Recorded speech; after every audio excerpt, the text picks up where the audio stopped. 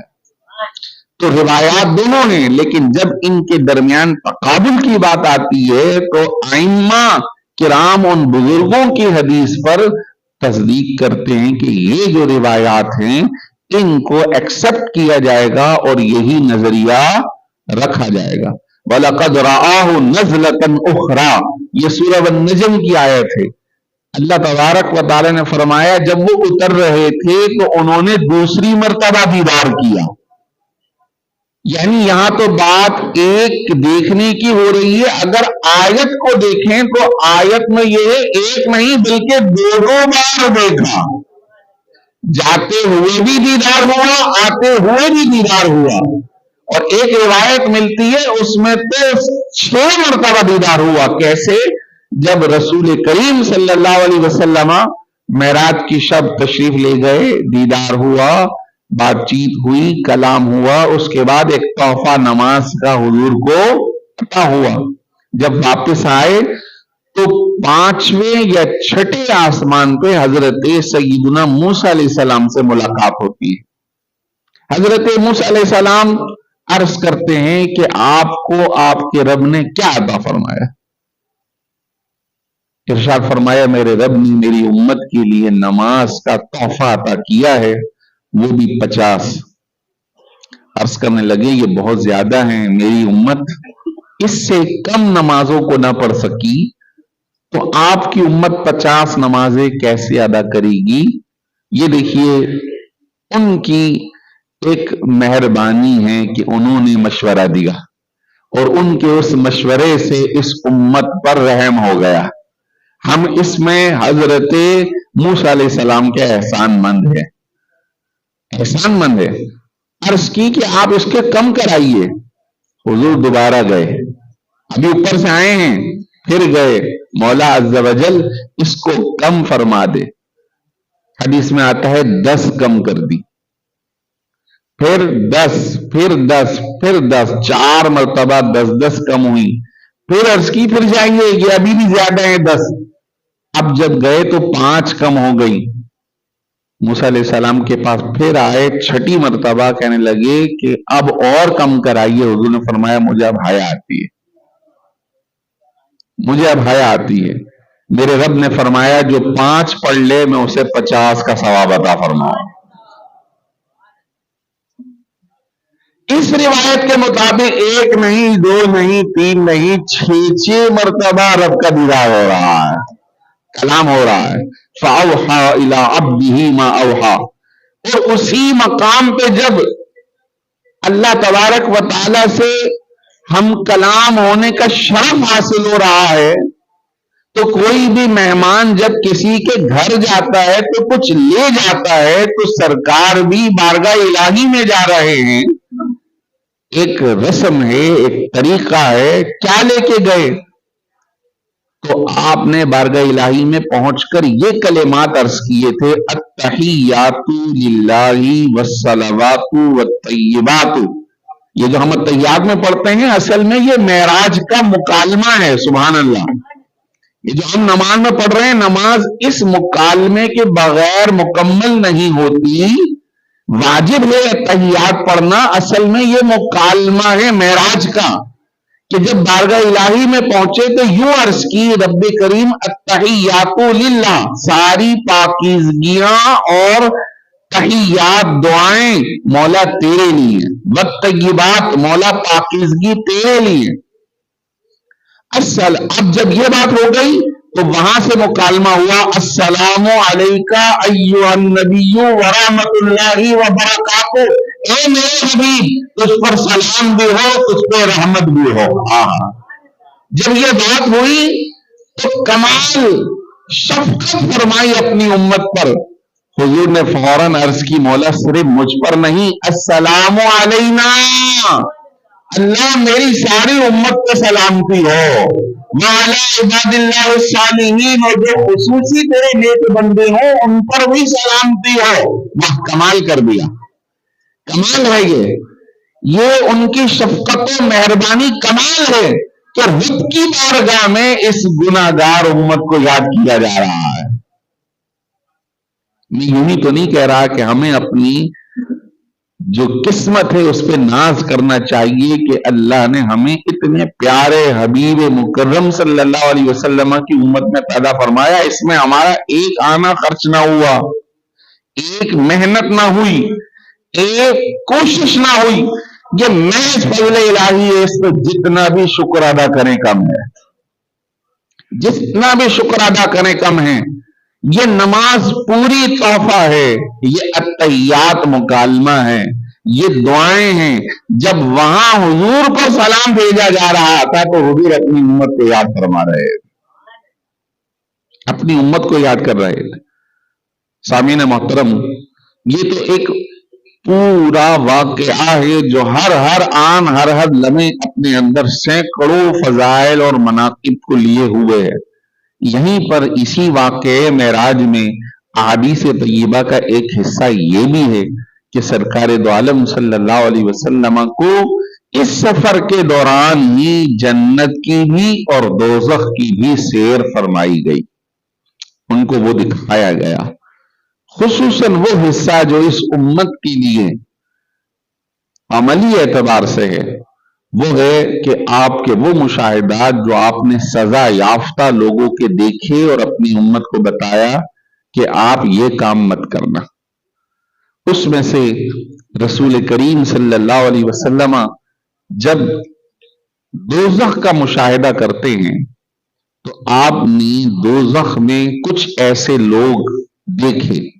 دیکھیے دوزخ میں سزا تو بعد میں ہوگی نا، ابھی تو اس وقت کسی کو بھی سزا دوزخ کی نہیں ہو رہی. جس کو بھی ہو رہی ہے یہ برزخ ہے، عالم برزخ، جو قیامت سے پہلے ہے اپنی قبر میں. اب وہ سزا ہو رہی ہے، اس میں رحمت ہے، یہ ایک الگ مسئلہ ہے. وہ جو ہوگی وہ ایک الگ ہے. ان فیوچر جو ہونے والا ہے حضور کو عملی مشاہدہ کروایا گیا یہ ہوگا. چنانچہ آپ دیکھتے ہیں کہ ایک شخص لیٹا ہوا ہے اور ایک فرشتہ ہے، اس کے بعد بہت بڑا پہاڑ ہے کا پتھر ہے اور وہ اس کے سر پر مارتا ہے، اس کا سر ٹکڑے ٹکڑے کچلا ہو جاتا ہے. جیسے ہم دیکھتے ہیں آج کل روڈوں پر بسا اوقات جانور گاڑیوں کے نیچے آ کے کچل جاتے ہیں، کوئی بلی کوئی کتا، ہم نے کئی مرتبہ اس طرح روڈوں پر دیکھا، ان کی کھالیں چپک گئی ہیں. الامان والحفیظ جان بوجھ کر نہیں کرنا چاہیے، لیکن کسی سے ایسا ہو گیا تو اللہ کی بارگاہ میں توبہ کرنا چاہیے، کوئی صدقہ و خیرات کرنا چاہیے. لیکن ایسا ہم دیکھ رہے ہیں تو پتھر مار کر اس کے سر کو کچل دیا جائے گا. ارشاد فرمایا جبریل امی سے، اے جبرائیل یہ کون ہیں؟ عرض کی حضور آپ کی امت کے وہ لوگ ہیں کہ جب نماز کا وقت آتا ہے تو ان کے سر بھاری ہو جاتے ہیں، یہ نماز پڑھنے نہیں آتے، انہیں دنیاوی کام کاج سوجھتا ہے، نماز کے لیے حاضر نہیں ہوتے. تو کل قیامت میں ان لوگوں کو یہ سزا دی جائے گی کہ ان کے سروں کو بڑے پہاڑ نما پتھر سے کچل دیا جائے گا. حضور نے فرمایا اول ما یحاسب به العبد الصلاۃ، وہ عمل جس کا سب سے پہلا حساب ہوگا وہ نماز ہے. تو شب معراج یہ تحفہ ملا اور مشاہدہ بھی فرمایا.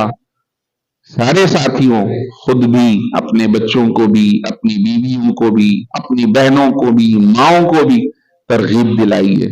نماز پڑھنے کی کوشش خود بھی کیجیے، انہیں بھی کرائیے کہ یہ حضور جو فرما رہے ہیں یہ کوئی سٹوری نہیں، یہ غیر یقینی بات نہیں، ایسا ہوگا.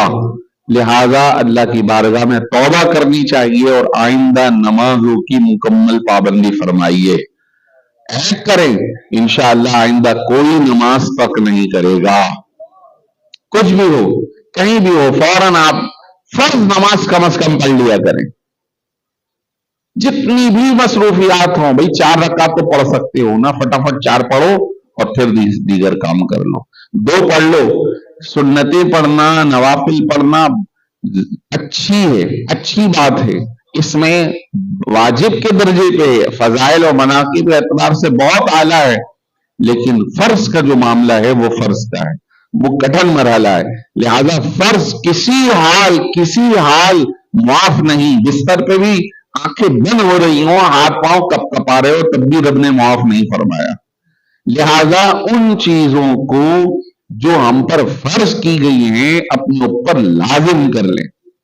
سرکار دو عالم صلی اللہ علیہ وسلم نے فرمایا میں نے ایک شخص کو دیکھا قیامت کے روز یعنی معراج کے شب میں کہ ایک شخص کو دیکھا وہ اپنے سر پر ایک بہت بڑا گٹھر لیے ہوئے، بہت بھاری ہے، اس سے اٹھایا نہیں جا رہا، لیکن وہ اور لکڑیاں چنتا ہے اور ڈالتا ہے اور لکڑیاں چنتا ہے اور ڈالتا ہے، اس سے اٹھایا نہیں جا رہا لیکن وہ اپنا گٹھر بڑا کرتا چلا جا رہا.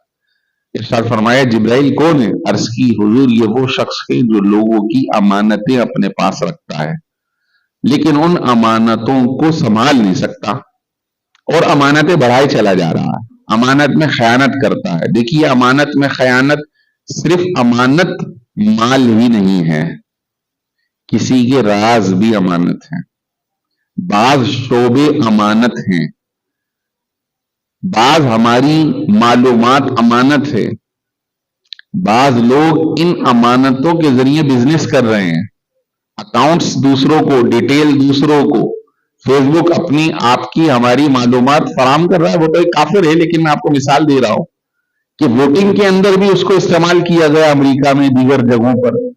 اسی طرح راز ڈاکٹر ہیں، مشیر ہیں، وکیل ہیں، ججز ہیں جو لوگوں کی باتوں کے امین ہوتے ہیں، عالم ہیں، مفتی ہیں، مسجد کے امام ہیں، وہ لوگوں کی باتوں کے امین ہیں. اگر ہم اس امانت کو دوسروں تک بطور خیانت کے، ایک شخص نے کہا جی حضور میرے مسئلہ ہے آپ اپنے تک ہی رکھیے گا کسی نہ بتائیے، لیکن اب ہم ان باتوں کو دوسروں کو بتا رہے ہیں تو یہ امانت میں خیانت ہے. لہذا کل بروز محشر ایسا شخص جو امین تھا اور اس امانت میں وہ خیانت کرتا رہا. اچھا دوسری بات یہ کبھی ایسی بات ہوتی ہے تو ہم بطور ایک خطیب کے کسی کا نام لیے بغیر ایک مسئلے کی وضاحت کر دیتے ہیں، وہ پھر امانت میں خیانت نہیں ہے، وہ لوگوں کے سبق کے لیے ہیں. کہ حضور کی حدیث میں موجود ہے کہ کئی مرتبہ سوال آئے لیکن حضور نے نام نہ لیا، لیکن اس کو جنرل مسئلے کے مطابق کہ بھائی اگر ایسا ہو تو اس کا حل یہ ہے، اگر یہ خرابی ہو جائے تو اس کا صحیح عمل یوں ہوگا، اگر یہ غلطی ہو جائے تو اس کی اصلاح یوں ہوگی، لیکن کسی بندے کو شرمندہ نہیں کیا گیا. جیسے آج کل ہمارے یہاں بڑا ماحول ہے کہ کسی کی پرسنل باتوں کو میڈیا اچھال رہا ہے. ایک امانت تھی، پوشیدہ تھی، اسے وائرل کیا جا رہا ہے. کسی نے گناہ کیا، وہ پوشیدہ تھا، کسی دوسرے بندے نے اس کی ویڈیو بنا کے اپلوڈ کر دی، اب وہ وائرل ہو رہی ہے. وہ بیچارہ ویسے ہی شرمندہ ہو رہا تھا، اب وہ پوری دنیا میں ہی اسے شرمندہ کر دیا گیا. تو یہ انتہائی گناہ ہے. جب تک یہ ہوتا رہے گا یہ پھیلانے والا اس گناہ کا حقدار ہوتا رہے گا. نعوذ باللہ من ذالک. لوگ سمجھ نہیں رہے اور بلا تعلیم ان چیزوں کو استعمال کر رہے ہیں اور اندھا دھند استعمال کر رہے ہیں. کہاں صحیح ہے کہاں غلط ہے، کس کا گھر ٹوٹ رہا ہے، کس کی عزت تار تار ہو رہی ہے، اس سے لوگوں کو فرق نہیں پڑ رہا. ایسے شخص کو جو امانت والا تھا امانت میں خیانت کرے گا، کل بروز محشر اس سے کہا جائے گا بھئی امانت دو، وہ امانت نہیں دے سکے گا. حضور فرماتے ہیں کہ پھر اسے کہا جائے گا جاؤ جہنم کے بالکل نیچے، جسے ہم اردو میں کہتے ہیں پیندہ، بالکل نیچے والے حصے میں، نیچے فرش پر وہ پڑی ہوئی ہے امانت، جا کر لاؤ اور پھر اس کو دو. اب وہ اوپر سے نیچے اترے تو یہ کتنا سفر ہے. حدیث میں یہ بھی آتا ہے کہ حضور نے ایک آواز سنی معراج میں، کہ ایک آواز جہنم کا جب دورہ فرما رہے تھے ایک آواز سنی. جبریل امین یہ کیا ہے؟ ارشاد فرمایا 70 سال پہلے ایک پتھر جہنم میں پھینکا گیا تھا، آج وہ اس کے پیندے میں پہنچا ہے جس کی دھمک آپ کو آئی ہے. اس کا مطلب ایک پتھر اگر گرے تو اس کو وہاں سے یہاں تک پہنچنے میں 70 سال لگتے ہیں. تو ایک امانت میں خیانت کرنے والا شخص اوپر سے اترے گا اتنا، پھر یہاں سے لے کے چڑھے گا، حدیث میں آتا ہے پھر اس کا پاؤں پھسل جائے گا، پھر وہ نیچے واپسی جائے گا. گویا اسی طرح کرتے کرتے وہ مشقت اٹھاتا رہے گا اور اپنی سزا بھگتتا رہے گا کہ اس نے امانت میں کیوں خیانت کری. نعوذ باللہ من ذالک. حدیث مبارک میں فرمایا کہ بعض عورتوں کو دیکھا کہ انہیں ان کے سینوں کے بل لٹکایا ہوا ہے. کون ہے؟ کہا یہ زانی عورتیں ہیں. مردوں کو دیکھا جو زانی تھے وہ وہاں بدبودار سڑے ہوئے ٹکڑوں کو کھا رہے تھے. فرمایا یہ کون ہے؟ فرمایا دنیا میں ان کے لیے حلال نکاح اور عقد رکھا گیا، ازواج رکھی گئی، لیکن یہ حرام کی طرف رغبت کرتے رہے، انہوں نے بدکاریاں کی تو آج انہیں یہ بدبودار. اور بعض روایات میں آتا ہے کہ شرمگاہوں سے نکلی ہوئی ناپاکیاں ایسے لوگوں کو پینے کے لیے دی جائیں گی. یہ کس قدر بھیانک صورتحال ہے. لیکن جیسے میں نے جمعے میں کہا، آج کسی بھی تنظیمی منشور میں یہ بات نہیں پائی جاتی کہ شریعت کو نافذ کیا جائے گا، سود کو ختم کیا جائے گا، زنا کے اڈے بند کیے جائیں گے، شراب خانے بند کیے جائیں گے. سارے اوپر کی ملمہ کاری دکھاتے ہیں کہ یہ ٹوٹی ہوئی سڑک ہے، اسے ہم ٹیسٹ کر کے سیدھی کر دیں گے، گٹر ٹوٹ رہا ہے اس کو صحیح کر دیں گے. بھائی اس کے بغیر گزارا ہو جائے گا، لیکن جو احکام شرع ہیں اس کے بغیر گزارا نہیں ہوگا. جب سود کی بات آتی ہے تو سنیے، حدیث شریف میں یہ بھی ہے کہ معراج کے شب حضور نے دیکھا کہ ایک شخص ہے جس کا پیٹ بہت بڑا اور اس کے پیٹ میں سانپ بھرے ہوئے ہیں، اسے اندر سے کاٹ رہے ہیں. پوچھا یہ کون ہے جبرائیل؟ عرض کی حضور آپ کی امت کے وہ لوگ ہیں جو سود کھانے سے نہیں رکتے. المیہ یہ ہے کہ ہم اسے اپنی ضرورت سمجھ کر، اسے حالات سمجھ کر، ارے ہم سے بڑھ کر حالات مشکل کے حضور کے زمانے میں تھے، لیکن حضور نے یکلخ فرما دیا نہ ہم آئندہ سود دیں گے نہ لیں گے، بلکہ ہمارے خاندان کے عباس بن عبد المطلب کا اگر کسی کے اوپر پیسہ اور پلس سود چڑھا ہوا ہے، اوریجنل پیسہ دے دے، سود ہم نہیں لیں گے۔ سود کا 1 روپیہ کھانا حضور نے فرمایا اس سے کم گناہ یہ ہے کہ کوئی شخص اپنی ماں کے ساتھ زنا کرے، سوچ بھی نہیں سکتا۔ لیکن آج کے زمانے میں ہم دیکھتے ہیں جن کو جو ریٹائر ہو گئے انہوں نے بھی پیسہ اٹھا کر بینکوں میں بڑھاپے کے اندر بھی اسی سود کے پیسوں سے اپنے جسم کو بنا رہے ہیں۔ یہ درست نہیں۔ جاتے جاتے بھی اللہ نے ہدایت دے دی، دعا کیا کرے ربنا لا تزغ قلوبنا بعد اذ ہدیتنا، اللہ جب تو نے ہدایت دے دی تو اب ہمارے دل کو نہ پلٹ، آخری وقتوں میں بھی۔ اب سوال ہے بھائی ہم پیسہ دے دیں تو کسی پہ اعتماد کیسا کریں؟ تو ہم ہی آپ کو کہتے ہیں اب تو زمانہ چینج ہو گیا، آپ کو اسلامک طریقہ موجود ہے، آپ وہاں سے نکالیں، اسلامک موڈز میں لے جائیں، صحیح طریقے کار میں لے جائیں۔ اب تو سہولت ہے، آپ کے عذر ختم ہو گئے ہیں، آپ اس کو ترک کر دیں، اس کے اوپر لوگ نگرانی کر رہے ہیں، ان کی ذمہ داری ان کے کندھوں پر موجود ہے، آپ اپنی انویسٹمنٹ وہاں سے نکالیں اور اسلامک طرز کے مطابق جو صحیح طریقہ ہے جس کے اوپر علماء جواز کا فتویٰ دے رہے ہیں آپ اس طرف ٹرانسفر کر جائیں۔ پھر آپ امید رکھیں رب کی بارگاہ میں کہ یا اللہ میں نے اپنے مطابق کام کر لیا، اب جو ذمہ داری ہے وہ ان کی ہے، اور یقیناً جو ذمہ دار ہے وہ بڑی انتہائی ذمہ داری سے یہ کام کر رہے ہیں۔ تو عرض یہ کر رہا ہوں کہ یہ بھی ایک مسئلہ ہے۔ ایک حدیث میں حضرت علی المرتضیٰ کی میں نے پڑھی، میں بہل گیا، فرمایا کہ جو لوگ سود کھاتے ہیں، حضور نے فرمایا 7 لوگ ایسے ہوں گے کہ انہیں دفنایا جائے گا تو دفنانے کے بعد تم ان کا منہ قبلے کی طرف کر کے آئے ہوگی، لیکن ان کا منہ اللہ کی طرف سے قبلے کی طرف سے پھیر دیا جائے گا۔ اور حضرت علی نے فرمایا اگر تمہیں شک ہے تو جا کر تم قبر کھود کے دیکھ لو، نعوذ باللہ من ذالک، اس میں سے ایک بندہ وہ ہے جو سود کھاتا ہے، جو سود کے اندر مبتلا ہے۔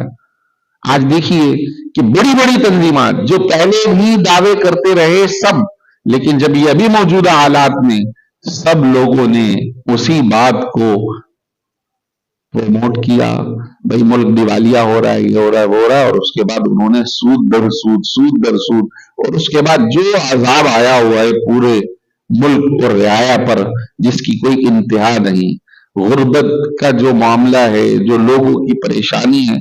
کل ایک گھرانے سے ملا، کہنے لگے 1 سال ہو گیا ہمارے گھر دودھ نہیں آیا، 1 سال ہو گیا دودھ نہیں آیا ہمارے گھر۔ میں حیران ہوا، چھوٹے چھوٹے بچے بھی ان کے کعبہ چائے پی رہے ہیں یا جیسے تیسے وہ گزارا کر رہے، 1 سال ہو گیا گھر میں دودھ نہیں آیا کہ ہم دیگر گندم کھا لیں، کھانا کھا لیں یا دودھ بچوں کو پلا دیں۔ کتنی حیرانگی کی بات ہے کہ آج، اور یہ تو میں ایک مثال دے رہا ہوں، نہ جانے کتنے ایسے گھرانے ہوں گے جو کس کس مشکل کے اندر اپنا وقت پاس کر رہے ہوں گے۔ اس پہ بھی اللہ کا شکر ادا کرنا چاہیے، اور جو کچھ ملا ہوا ہے اس پہ شکر ادا کرے، اور اس کے ساتھ ساتھ اپنے تئیں ہمیں کوشش کرنی چاہیے بہتری کی۔ اللہ اکبر، اللہ اکبر۔ اس طرح بہت سارے مشاہدات ہیں جو سرکار دو عالم صلی اللہ علیہ وسلم کے ہیں۔ ان میں سے ایک آخری بات کی حضور نے فرمایا، کچھ لوگوں کو دیکھا کہ جو خطیب تھے، خطیب جیسے یہ عاجز فقیر بھی بطور خطیب کے آپ سے گفتگو کر رہا ہے، اللہ مجھے اپنے کہے پہ آپ سے زیادہ عمل کی توفیق عطا فرمائے۔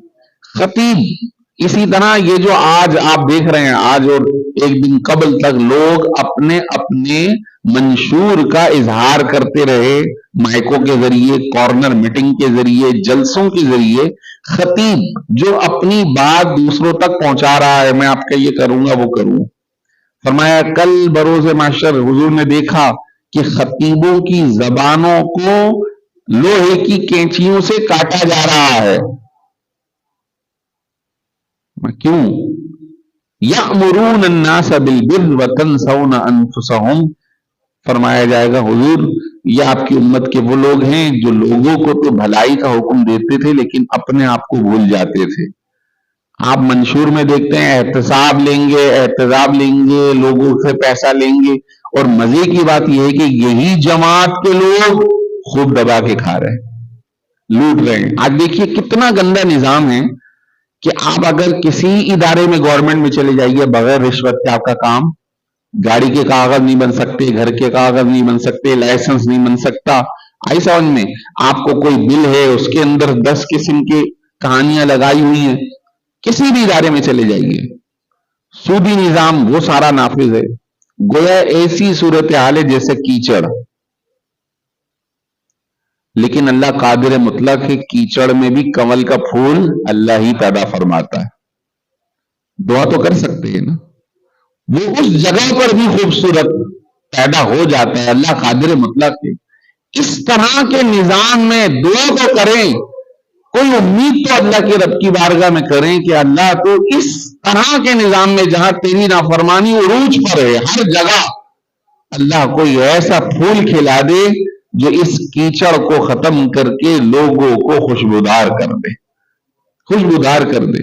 میں نے جیسے ابھی عشاء میں دعا کی، دعا کرے اللہ تعالیٰ کوئی بہتر انتظام کر دے. اللہ کی ذات سے نا امید نہیں ہونا چاہیے، لیکن یہ مسئلہ بڑا خطرناک ہے کہ جس طرح لوگ دنیا دار اعتبار سے دعوے کرتے ہیں، منشور دکھاتے ہیں، باتیں کرتے ہیں، لیکن وہ حقیقت سے بہت دور ہوتی ہیں، وہ لوگوں کی فلاح اور بہبود سے بہت دور ہوتی ہیں.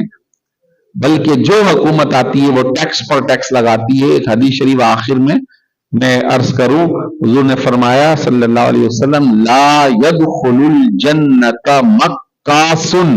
مکاس کہتے ہیں ٹیکس لگانے والے کو.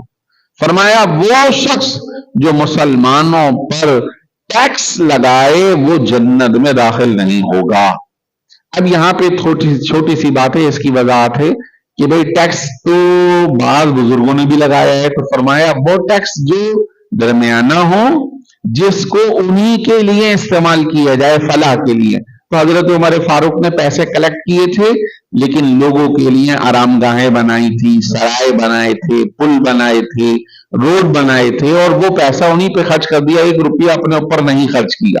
بلکہ اگر اپنے خاندان میں دیکھا کسی نے گڑبڑ کی، اس کا اپنا ذاتی پیسہ بھی ضبط فرما لیا. ایک واقعہ ملتا ہے کہ ان کے بیٹے کی اونٹنیاں تھیں، بازار میں بک رہی تھی، دیکھا موٹی ہیں. فرمایا تمہاری موٹی اونٹنیاں کب سے ہو گئی؟ فرمایا وہ جو زکوٰۃ خیرات کی بکریاں آئی ہوئی تھی نا، اونٹ آئے ہوئے تھے، تو میں نے اپنے انہی کے ساتھ چھوڑ دیے تھے، تو وہ جو گھاس کھاتی تھی وہ یہ بھی کھائے. اچھا، تو گویا گورنمنٹ کی چراگاہ میں تم نے اپنی اونٹنیاں چرائی ہیں، موٹی ہو گئی ہیں، یہ بیچو اور یہ سارے پیسے بیت المال میں جمع کر دو. لیکن اب تو صورتحال یہ ہے کہ بھائی جو گورنمنٹ کا ہے وہ میرے باپ کا ہے، ہم تو آئے اس وجہ سے تاکہ کھائیں. ہماری آل اولاد کی شادی ہو تو بھی گورنمنٹ کے پیسے سے، ہمارا سفر ہو گورنمنٹ کے پیسے سے، ہمارے بچوں کی فیسیں گورنمنٹ کے پیسے سے، ہمارے علاج معالجہ کی فیس گورنمنٹ کے پیسے سے. بیمار نہیں ہے پھر بھی 2-2 لاکھ روپے کا، جو فائنانس کے لوگ ہیں وہ جانتے ہیں، ان کے بل ہی بل آ رہے ہیں، اور یہ مجبور ہے بیچارہ سائن کر رہا ہے. صاحب نے کہا ہے 20 گریڈ کا آفیسر ہے، مجھے کوئی گڑبڑ کر دے گا، کرنا ہے اس نے سائن. 2-2 لاکھ، 2.5 لاکھ، 4-4 لاکھ روپے کے.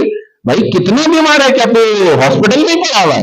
لیکن وہ پیسے ان کو کلیکٹ کرنے کہ یہ ہمارا حق ہے، یہ ہمارا حق ہے. اللہ محفوظ رکھے اس کیچڑ در کیچڑ والے نظام میں. پھر اللہ سے دعا کرتے ہیں، اللہ ہم تیری ذات سے نا امید نہیں، مایوس نہیں. مولا اگرچہ کہ عملی اعتبار سے کمزور ہو گئی ہے، ناتواں ہو گئی ہے یہ امت، یہ قوم، لیکن یا اللہ تو قادر مطلق ہے، اسی میں کوئی بہتری کا انتظام پیدا فرما دے. اللہ ہمیں شریعت کے عمل کی توفیق عطا فرمائے، اور اس امت کی اللہ تعالیٰ دستگیری فرمائے. خصوصاً مسجد اقصیٰ کے ارد گرد آج اہم ترین شب ہے، ان لوگوں پر بڑا ظلم کیا گیا. 23,000 25,000 کے قریب لوگ شہید کر دیے گئے ہیں، ہزاروں لوگ بے گھر کر دیے گئے ہیں، بچے بوڑھے. یا اللہ تو قادر مطلق ہے، کوئی صلاح الدین ایوبی جیسا مسلمان حکمران ہمیں عطا فرما، ان کی دستگیری فرما. اللہ ہمیں بھی تو ہمت و حوصلہ عطا فرما، ہمیں بھی جذبہ جہاد عطا فرما. اللہ ہم تمام کا حامی و ناصر ہو. آخر میں دوبارہ وہی شعر پڑھتا ہوں، سرور کہوں کہ مالک و مولا کہوں تجھے، باغ خلیل کا گل زیبا کہوں تجھے، تیرے تو وصف عیب تنہی سے ہیں بری، حیراں ہوں میرے شاہ میں کیا کیا کہوں تجھے. لیکن رضا نے ختم سخن اس پہ کر دیا، خالق کا بندہ اور خلق کا آقا کہوں تجھے، خلق کا آقا کہوں تجھے۔ وآخر دعوانا الحمدللہ رب العالمین۔